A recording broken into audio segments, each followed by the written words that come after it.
Hey guys, welcome back to another episode of the Sanditon Chronicles. You'll notice I had the same pictures up that I did our last time around, and there's a reason for that. I'm your host, Maureen, by the way, your usual host. But in our last week's was a live podcast, but the one before that was all about Georgiana Otis, and I kept saying, we've already talked about Georgiana, we've talked about Georgiana, and just because I was assuming we had already talked about Georgiana pre the relationship, but we did not. Today is our Georgiana podcast. So I left our beautiful Georgiana Lambe up there, Miss Crystal Clark, done by Liana, and you can find her contact information in the description of every podcast that we do, because all of our art that's back there is done by Liana. And she is someone I met through Twitter, actually. Through the sister, not through the sisterhood, but she is part of the Sanditon fan club, basically. So let's talk Georgiana today. Now, I know that when we talked about Georgiana and Otis, we did a fair amount of talking about Georgiana as well. But I think that this is a better opportunity to dive a little deeper into her character, who she is, what she's about. Now, what we know of Georgiana, her background, is that she was born in Antigua, right? Her mom was a slave, and she fell in love. We don't know what order, but she fell in love with the master of the estate.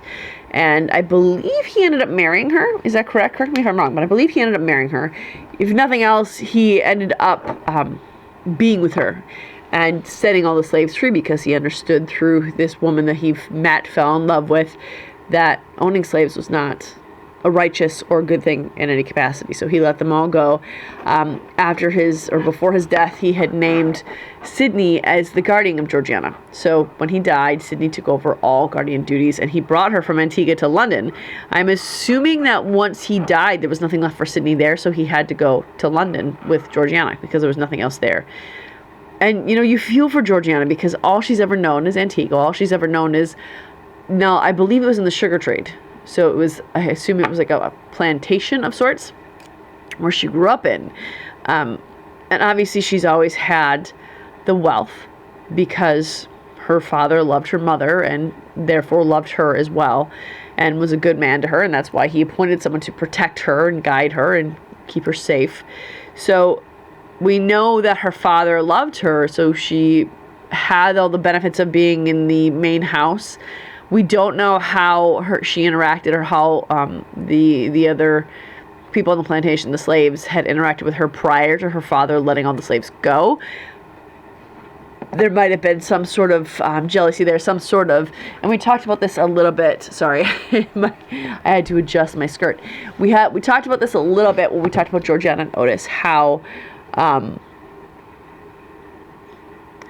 we talked about this a little bit with Georgiana Otis, how there might have been, or there could have been, a tendency towards, no, you're an heiress. You were loved by the white man. You were loved by this man, and you didn't experience the pain that we experienced, which is true. But remember, we talked about, she still has burdens of her own that she struggles with, that she has, that keep her bound in a different way than what they have been accustomed to, which is not uncommon. And neither side is necessarily wrong in that, because slaves did not have an easy time in any capacity. Even if you caught the favor of the master as a slave, that didn't make your time easy. You still had the other slaves that you were regularly around who didn't have it good at all. And the master's temperament could change at a dime. So it doesn't mean that everything was perfect for her. She was still a black woman who was in receipt of a lot of money. So her father loved her. When they moved to London, she moved from the climate she knew, the people she knew. In Antigua, because she grew up there was an understanding of who she was, of what her worth was, of what her value was. And moving to London was completely different. It was the climate is completely different. I don't claim to know what Antigua is like. I've never been to Antigua. I have been to London, so I know what that is like. I can assume that where Antigua is hot and humid, London is kind of dreary, rainy sort of thing. That's also how Georgiana describes it a little bit too. Of course, in the summertime, it's not so dreary and rainy. Anyway, the climate is different for her. She's taken away from the people she knows. And when she was in Antigua, there was an accepted idea of who she was, right? I just said that a few minutes ago. So when she comes to London, that's all shattered. It's all gone. There is an uncertainty about who she is now, because she doesn't have the safety net of being where she grew up. She doesn't have the safety net of being around the people that she grew up with. She's alone for all intents and purposes. Sydney is a good guardian, the fact that he keeps her safe. He makes decisions that are safe for her and keep her protected, but he offers her not much else until Charlotte comes along. So for all intents and purposes, Georgiana is alone, and you have to imagine scared. She's taken from everything she's ever known and put into this environment that is hostile towards her because of her sex, because of her race, and because of her financial status. She is alone, she is scared, and she is completely uncertain.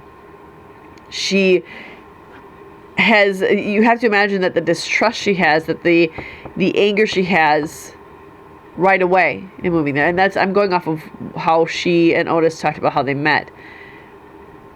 She probably had some run-ins with people who are now in her sphere, right? The wealthy elite who are mostly white.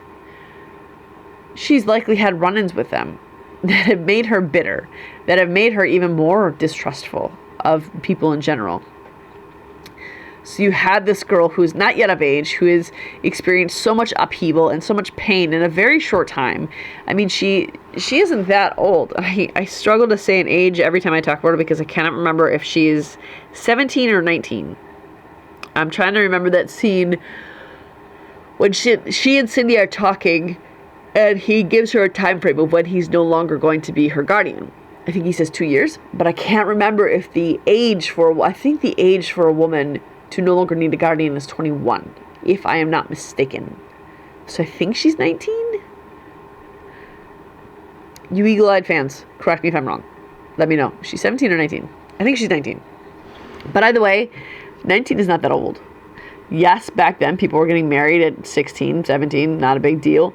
But she's not that old in a myriad of ways. She is not that old in terms of her age in general, but she's also not that old in terms of her mindset. Now, and I don't mean she's simple or unintelligent. I mean that she has been sheltered, completely and totally sheltered, because they were desperate to protect her, that they sheltered her from absolutely everything.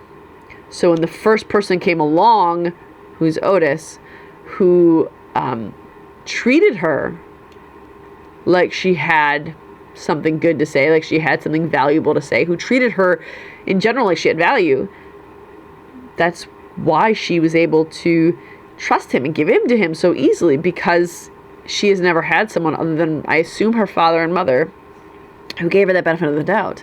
But even her father and mother kept her under, not lock and key, but still kept her sheltered.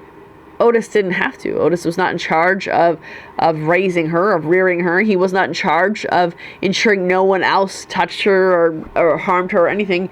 Otis was a man who was falling in love with a girl or a woman. A boy falling in love with a girl, man falling in love with a woman. Nothing weird there. So he was someone who demonstrated Georgiana what it meant to be someone in that time.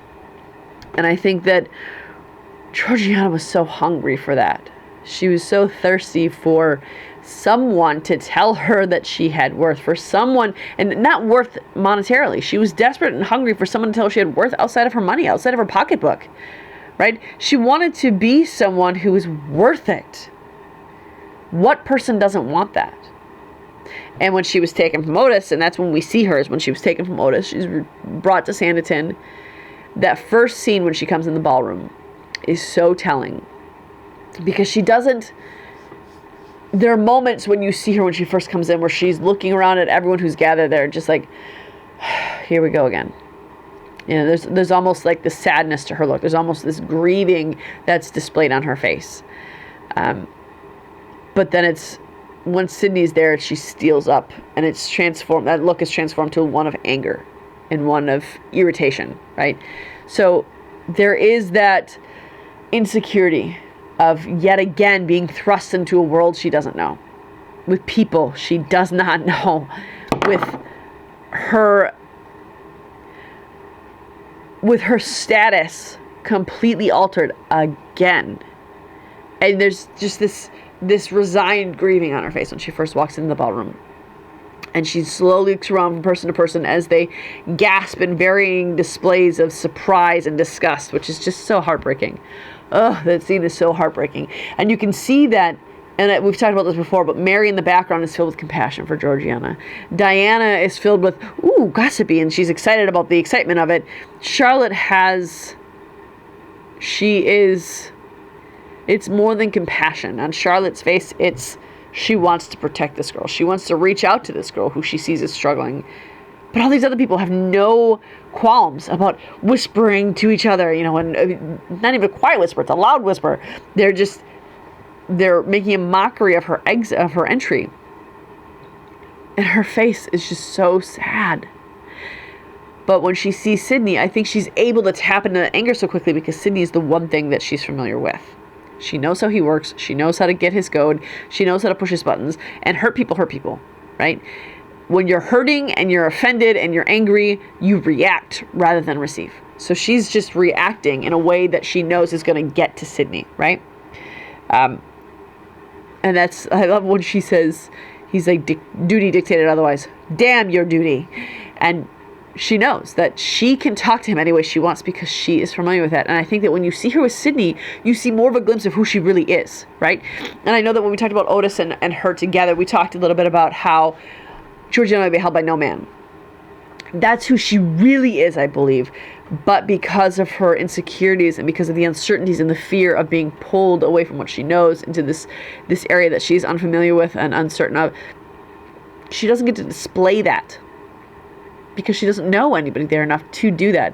But Sydney, and that's how you see who she really is, that she will be held by no one, is how she reacts to Sydney, because Sydney is familiar to her. Sydney is someone who she knows well enough to be able to be who she is. And she tells him like it is every time. She's wrong most of the time. She is immature about her reactions, but she's reacting authentically for where she's at in life and how hurt she is and how troubled she is. And then we move on to episode 2 with that luncheon.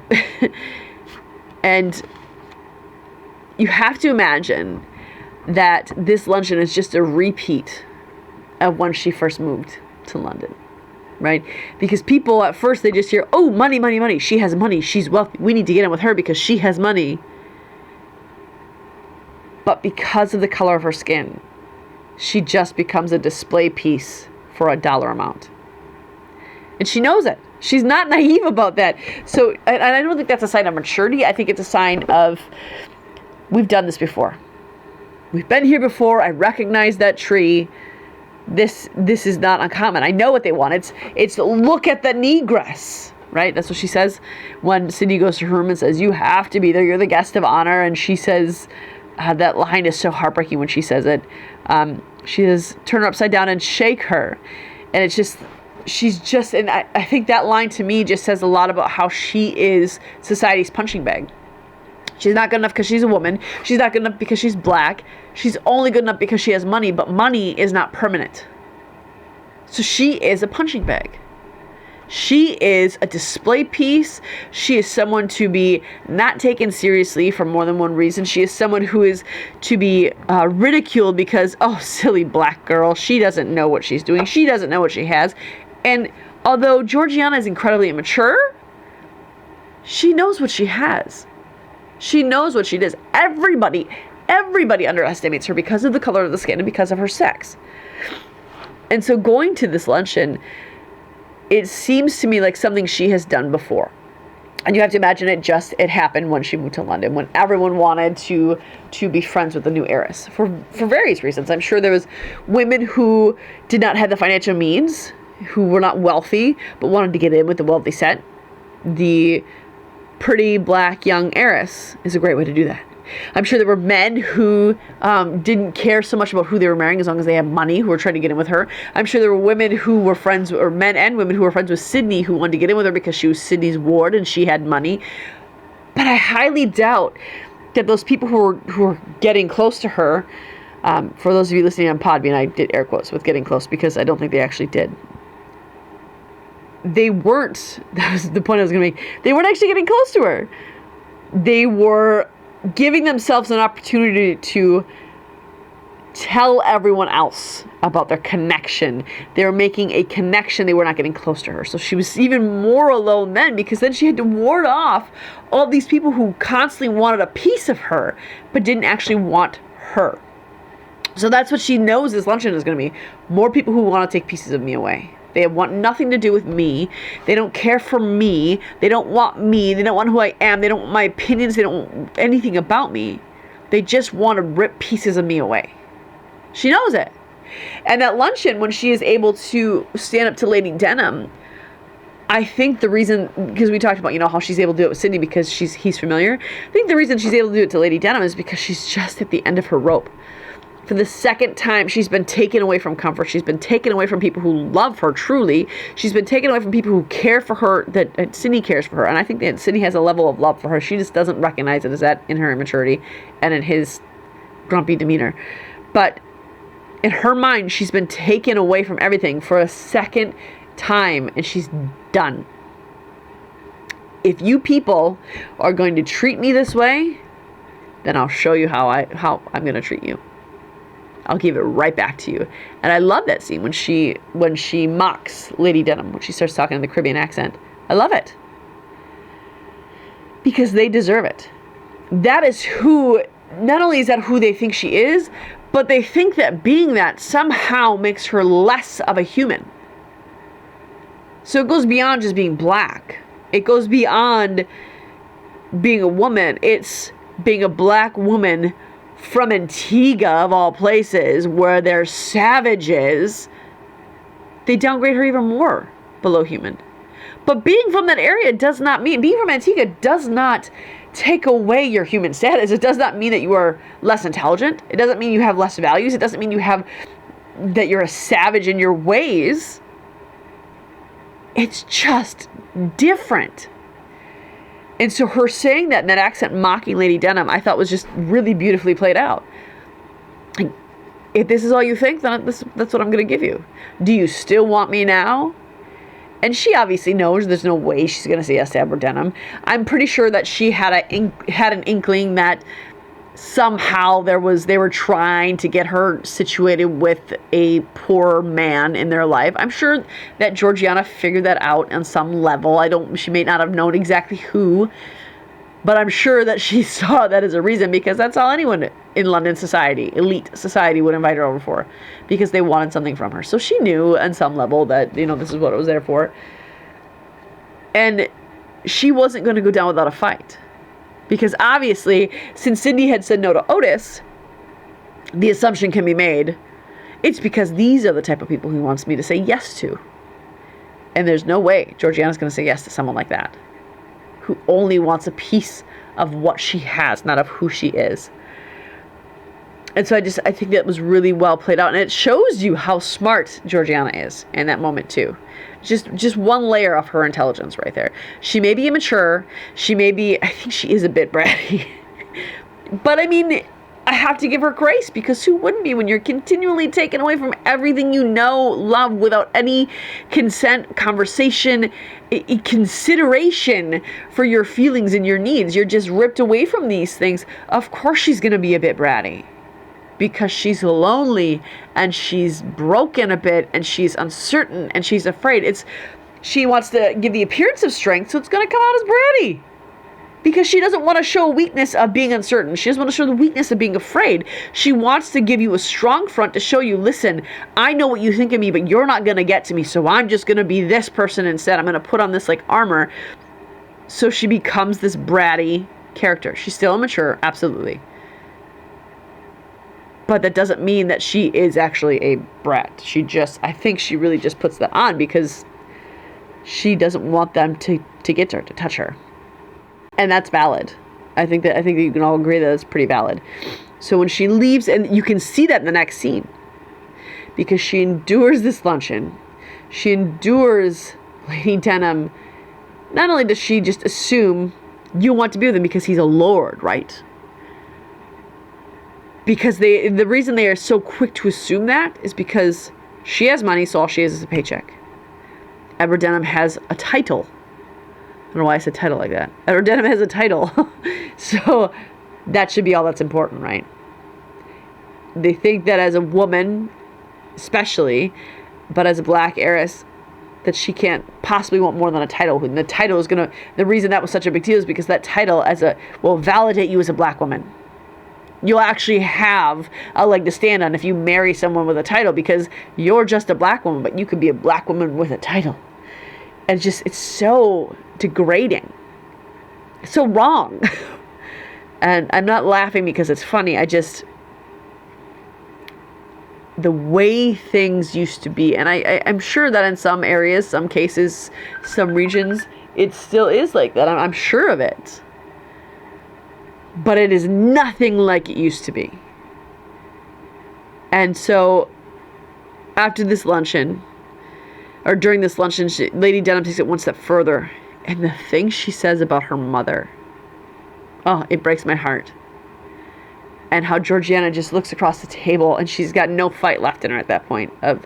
There's nothing I can say, nothing I can do that is going to stop you from harming me again and again and again. So she just sort of gives up, looks at Charlotte like, this is my horrible life now. And I think that's why so you can see that her going from, I'm not going to even attempt to do the accent because I think that would be rude, but also because I can't do it.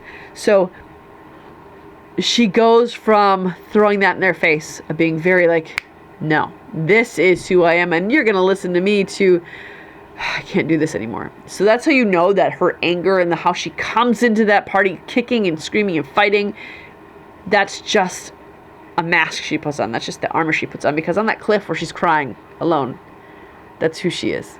That's how she feels.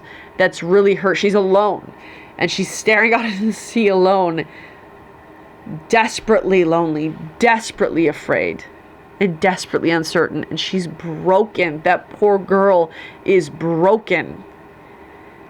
And you get a glimpse of who she really is then. And in season 2, I hope that she has the ability to actually put into words what she's feeling, how she's feeling, and to be able to be a voice for herself. I hope that happens in seasons 2 and 3. That they give her a voice that's worth listening to, a voice that is not petulant, that is not immature, but a voice that is I don't want to say hardened, but that has had growth, that has displayed some measure of maturing, and understanding that while not everyone is against her, it's okay to still be protective of your heart. And I think that that's not a skill she's learned yet, to be protective of her heart. Because there was an opportunity, it just kept getting beat on and beat on and beat on and beat on. While I understand that scene at the carriage and she's like, don't you know who I am? Obviously they had to turn her away because she didn't have money. That makes sense. But her reaction to it, for her, all that said is, yeah, none of you think I'm worth it. None of you think I could possibly own that money. I don't think that's why, because I think that they would have let her on. But I think that once she disclosed she didn't have any money, I think they just assumed that she was lying, that she was making up, that she didn't actually have money, that she didn't actually have the finances. And I think that is when she got the reaction that was kind of cruel. But I mean, I understand why they wouldn't let her on. She didn't have money. And we already hit on that in the Otis and Georgiana conversation. But her tears on the mountainside were so visceral and so real and so sad. And I love that her relationship with Charlotte helped her to be a little more vocal about who she wants to be and what she thinks she deserves. We see on that mountainside, well, first of all, Charlotte gets her to be free for just a moment with someone else. And I love that Charlotte was the vessel to do that for Georgiana, letting her play in the ocean free. And play sounds like such a juvenile word, but I think it's what Georgiana needed. She was stuck in really heavy circumstances, in really heavy situations, while being incredibly immature. Those are two warring things, and it was really hard for her to reconcile those things. So it was either sully and sulky or angry and fighting. There couldn't be another one because they were constantly at war. She couldn't just be free in the moment. And so Charlotte helped her to do that. And you see on the beach when they, don't ever ask to see that picture. Just don't do it. You're curious? Don't be. Not worth looking at. That was a mistake. I really wish I hadn't seen that picture. But when she drew that really graphic picture, it was just one more way for her. Obviously, nothing really lasting came of that. Mrs. Griffiths screams and shouts and faints and wails about everything. Nothing really lasting came of it, but it was just a harmless way for Georgiana to stand up for herself a little bit. To say, you know what? I don't want to do what every other person is telling me to do. I just want to do one thing that I want to do. It was an immature thing to do. Sure, it was a weird thing to draw, sure, but it was of her own mind. It was something she decided on her own to do, and she's a pretty good artist. It was graphic and disturbing, but well done.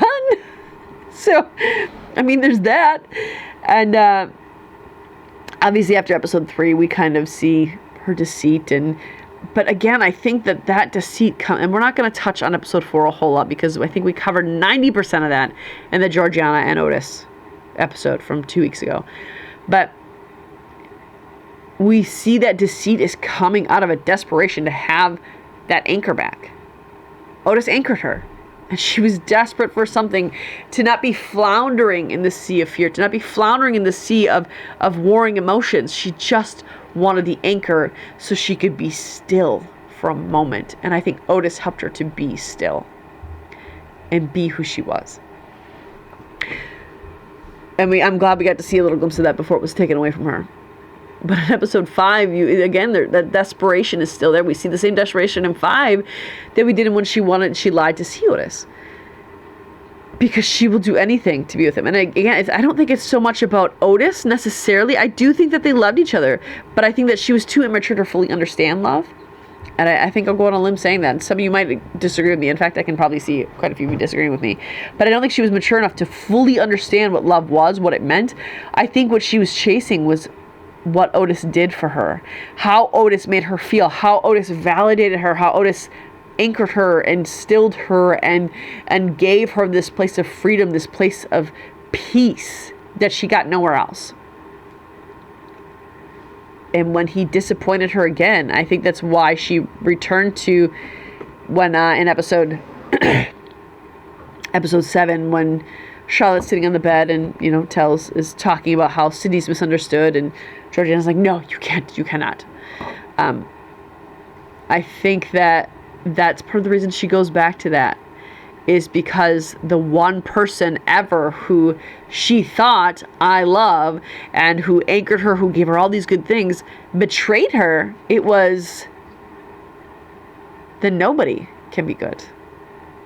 If the only person ever to bring good things about me was not good, then nobody can be good. And it was a disservice to Charlotte, honestly. It really was. When she did that, and it wasn't being a very good friend on Georgiana's part. But I get it. I understand the hurt and the pain. But it's sad. And in episode 5, obviously she's taken. She's missing. She's lost by those terrible people. But even in episode 6 in the beginning, she's certain. I love that line where she's like, remember the name Otis Molyneux, because when he hears of this, he will find you and he will kill you. She's so certain that the one who has given her all these great things, all these good things, who's made her feel so many freeing, joyful things, is going to be the one to redeem her. That when she finds out he's not, it breaks her a little bit. When they go back to Tom's house, Tom's apartment, it shows you the kind of person Georgiana is when she's concerned about what's going to happen to Otis. We can see, obviously, when he comes back. I'm sorry, my throat is... This is my 3rd podcast today. So, my throat's... And I forgot to bring my water down here, I think. But she says to Sydney, I'm not you. I can't cauterize my heart. I can't stop wishing he was who he said he was, who I thought he was. There's still part of me that loves him still, even though I know he's not. But then when Otis comes back and she says, no, we both paid for this. We have to be done. Because what you did was such a betrayal. So I think that's her first sign of maturity, her first sign of growing. Had said that event had to take place before she could come to that. Because it was her first step towards maturing. By saying, listen, I do have feelings for you. Because you've given me something that was so priceless and so great that no one else has ever given me. But you also, because of the fact that you had given me that, when you betrayed me that way, you took so much more away. I'm not willing to allow you to back in to hurt me again. So there was a sense of maturity in her right there, and said that that breaking is what brought it out in her, and I think that's what we're going to see more of in season 2 and season 3. Is maturing from brokenness. I think she still has a lot, because I mean in episode 7 when they're talking and it's the regatta scene, right? She's holed up in her room and she doesn't want to do anything, and she's sad, rightfully so. She's sad, she's hurt, she feels broken all over again. Probably, I'd wager to say, worse than when they left Antigua, because Antigua, her father had died, her mother had died, there was no other person there that she was connected to in that way. But with Otis, he didn't die. He betrayed her. So I would wager to say even more broken than when she came to London from Antigua. And bless Arthur. I love that man. I love Arthur. And you can see in other episodes where she's just like, what are you? And I love that on the cliff when Charlotte is talking to her. I'm so sorry, I have to cough again. It's just really, really dry in my throat. But when Charlotte says, and Sydney's brother Arthur, he cares for you, I think. And she says, Georgiana says, he's a silly man. She doesn't say anything negative about him. She just says he's a silly man. And he is. Because Arthur has a zest for life that I think eventually Georgiana comes to see that she needs. I think Arthur is the first person who really shows her that people can be good without ulterior motives. Because obviously Arthur has no designs on marrying her. He has no designs on doing anything with her. And when he saves her from the regatta, he's not talking about, oh, Georgiana, we can spend all this time together. It's, I sure do hope they have a cake stall. He's not trying to get anything from Georgiana. And it's the first person I think that Georgiana sees. And I don't think she recognizes it in Sydney, which she should. But Arthur is the first person who Georgiana connects with who doesn't want something from her other than Charlotte, like in a male figure. And I love Arthur for those reasons. I think that she needs more of that, and I hope that Georgiana gets more of those safe people. Charlotte's obviously a safe person. Arthur's obviously a safe person. Diana is a safe person if she could, think outside of her and Arthur. I don't know that she's really able to do that, but Mary is a safe person. Sydney was a safe person. I don't think we're gonna see, maybe we'll see him in her life in letters in season 2 and 3. But obviously Theo James is not coming back, and I certainly hope that they don't replace Theo James, and we've talked about that. We're not going to dive into that. But Arthur was the safe place that Georgiana needed to land on, because we see her going to the regatta, and she says to him, I think that you might be the most infuriating man I've ever met. And Arthur says, thank you, and doesn't leave her.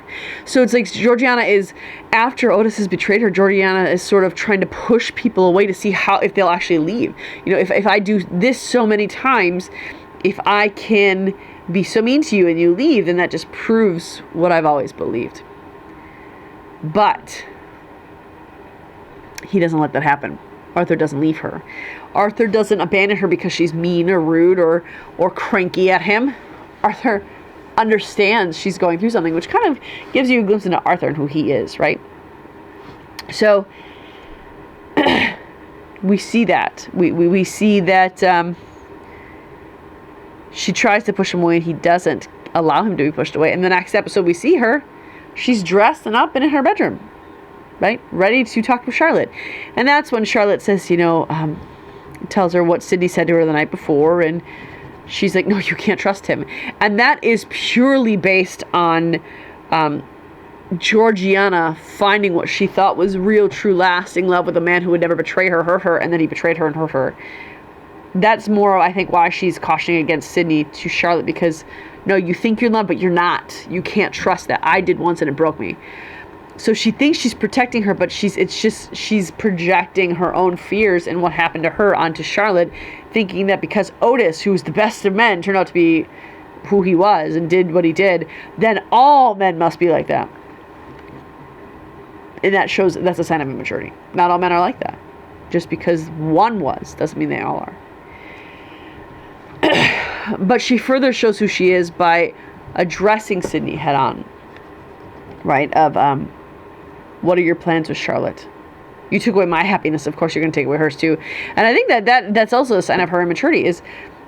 I think she knows that he didn't take away her happiness. I think that what she's saying there is not so much you took away my happiness, but you took away my projection of happiness.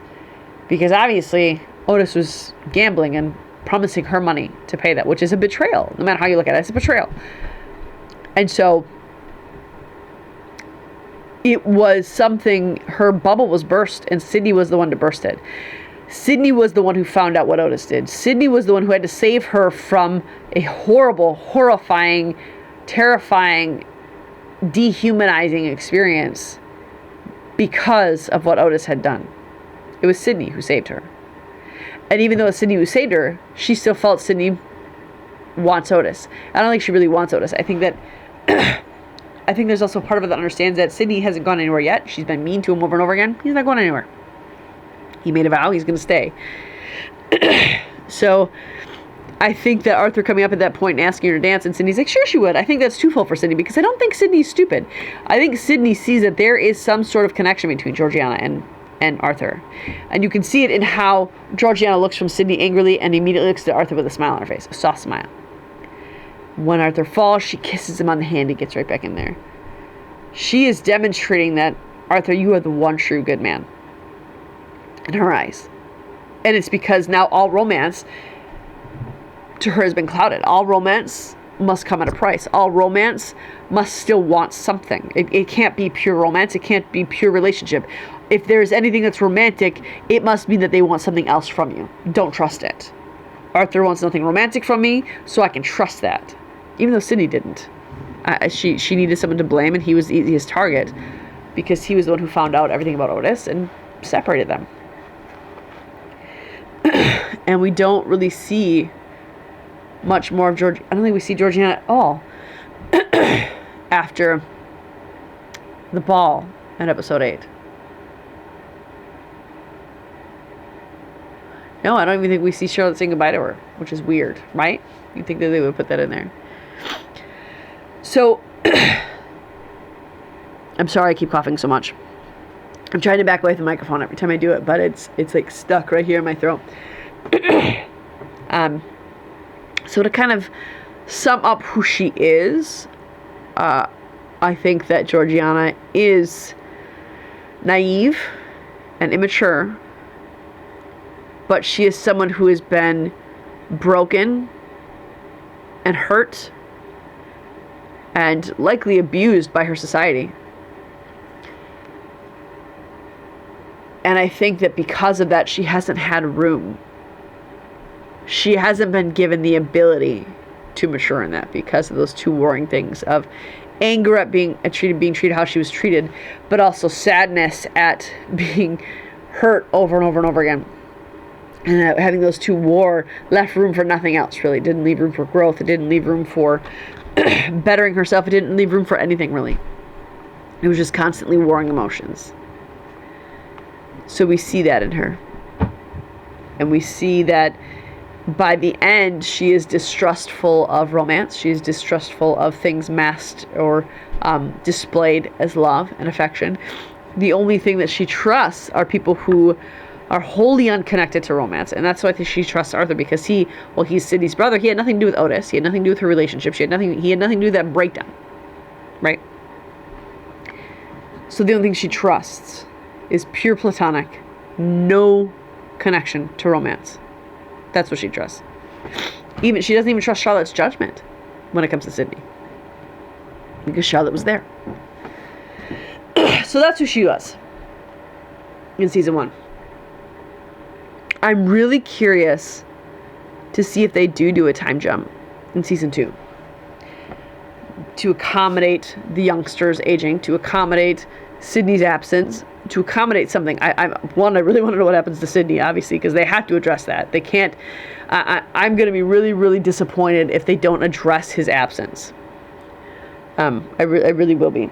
But I think that if they do the time jump, we're going to see Georgiana as a different woman. I think we'll see her as more sophisticated in terms of how she carries herself, in terms of what she reacts to and what she doesn't. I think that we will have seen her grown and matured from her relationships. I really hope that Sydney doesn't end up marrying Eliza and Georgiana learns how to be like Eliza. I really hope that they don't go that direction with it. That would be a bummer. That would be a real bummer. I just hope that maybe she's gotten some news that is exciting in terms of like Otis. And maybe Charlotte has to pull her back somehow. Maybe Charlotte has to remind her, maybe something, I don't know. But I hope that we get to see, whether it's right away in season 2 or whether we get to take part in the growth of her character. I would like to see her, at least by the end, a well-rounded, mature woman who is able to tell the difference between trusting someone because you trust them and being cautious because of your experience. There is a line there that you can walk where both of those things can be true. You can still trust someone and still have boundaries. You can still trust someone and not just give in to whatever they say just because they've said it. And I hope we see Georgiana be able to make that distinction and not just give up everyone because one was bad, and not just have only walls because she's been hurt before. I hope that we get to see her trusting more people while still protecting her heart. I hope that we see her start to truly, because I don't think she does in season 1. I don't think she understands her value as a human being. I think she understands very well her value in terms of an heiress. I don't think, and it's partly because of society, I don't think she has even been given leave to understand her value as a human being. I hope by the end of season 2 or 3 we get to see her truly, truly value herself as a human, as a person. And I'm kind of torn if I want Otis to come back or not. I'm not sure. When we did the Otis and Georgiana podcast, I was like, yeah, I'm all for it. But now, as I just did Georgiana, I'm not sure if I want him to come back. What do you think? This is going to be a little bit shorter than our other podcasts, I know. Part of it is because I need to stop talking. Because eventually it's just going to be solid coughing into the microphone. And that's not... Who wants to sit by and hear that? Nobody. So...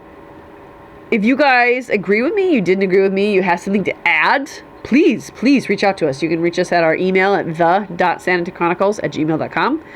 You can find me on Twitter at Sanditon or just search the Sanditon Chronicles. You can find us on Instagram under the.sanditon.chronicles, or just search the Sanditon Chronicles. And our Facebook group is the Sanditon Chronicles, Sanditon Family Fan Club.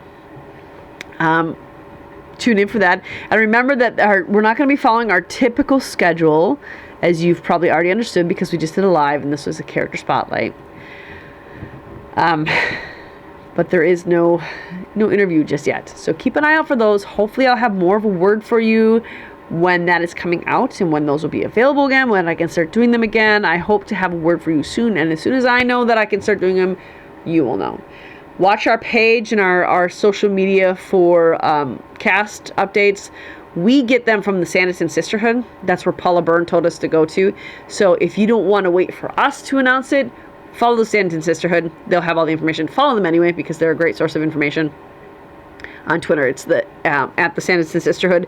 They also have a Facebook group called Sanditon Sisterhood. So follow those groups, follow them, and you'll have up-to-date information. Or you can just wait for me to give it to you. That's fine too. And on that note, I think we're going to head off.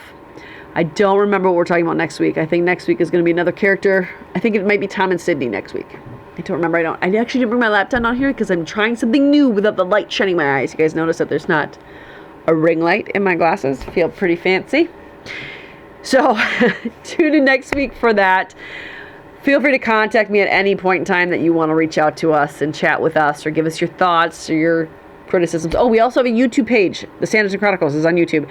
So if you are listening to this on Apple, iTunes, or Spotify, or Podbean, or anything else, that has all been put to audio for technical reasons, and for just the flow of the channel and what we need to get out of this channel. We had to move it all to audio. So if you are hearing this on there, you can also watch the video of this, because I do always record this in video. This is the original format, is always video. And you can catch that on our YouTube channel at the Sanditon Chronicles. Our videos will always be up there. Whether it's just me, whether it's me and Janice, whether it's me and a cast member or crew member, whatever it is, that video will always be up on YouTube. And if you are listening to us on any of the Podbean channels, make sure to rate us, to like us. Please, please, please share us with all of your friends and your family and anyone who you think might benefit from listening to me and other people talk about Sanditon. If you want to talk with me about Sanditon, please reach out to me. I would love to talk to you about Sanditon. We can record it, we can put it out there. It can just be a chat. It doesn't have to be organized. In fact, we need something to fill the time, because we don't have those interviews with cast and crew right now. We need something else to fill that time. Our vision has always been to interview the fandom. So and by interview, I don't mean, oh, I'm going to ask you a whole list of questions. It could be that, but it could just be us talking about Sanditon. Talking about what we like, what we don't like, who we don't like. It could just be a friendly chat. So if you want to be a part of that, let me know. But the more you rate, like, subscribe, and share, the more you download, the more you watch, the better content I can give you, the better chances that they will start giving me some interviews. If we can get this channel up there, then we can bring you better content. Just keep that in mind.